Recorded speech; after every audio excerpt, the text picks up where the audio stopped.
પણ જે મિત્રો બિન ખેડૂત છે, જેને ખરેખર ઓફિસમાં બેસીને આજ પણ સુરતની અને અમદાવાદની ઓફિસમાં ઘણા લોકોને એક કામ આપવામાં આવ્યું છે કે રાજુ કરપડાના ફેસબુક લાઈવ થાય એટલે એમાં નેગેટિવ લખાણ કરવાનું ચાલુ કરવાનું, એવા કેટલાય લોકોને બેહાડવામાં આવ્યા છે। પણ પાર્ટીના અમુક નેતાઓ જે ખેડૂત નેતા બનવાના ઢોંગ કરે છે એને કહીએ છીએ રાજુ કરપડા તમારાથી ડરવા વાળો માણસ નથી। પૈસા દઈને ગમે એટલા લોકોને બેસાડીને નેગેટિવ લખાણ ચાલુ રખાવો, નેગેટિવ પોસ્ટ ચાલુ રખાવો। રાજુ કરપડા ખેડૂતોના દિલમાં છે ને, આ ઉત્તમ ઉદાહરણ છે। હજારો ખેડૂતો આજે મારી સભામાં અહીંયા ઉપસ્થિત છે।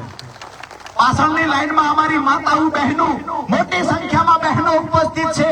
અહીંયાથી સાબિત થાય છે કે રાજુ કરપડા એ દિવસે પણ ખેડૂતોના દિલમાં હતો ને આજ પણ ખેડૂતોના દિલમાં છે।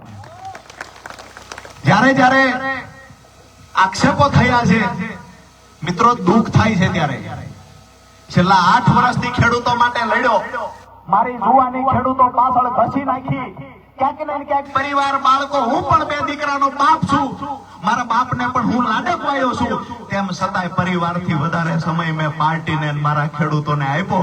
આજે જ્યારે મેં પાર્ટી છોડી ત્યારે પાર્ટીના આગેવાનો રાજુ કરપડાની 2 FIR લઈને પ્રેસ કોન્ફરન્સ કરવા આવ્યા ને, આનાથી મોટી દુઃખની વાત મારા માટે બીજી ના હોય।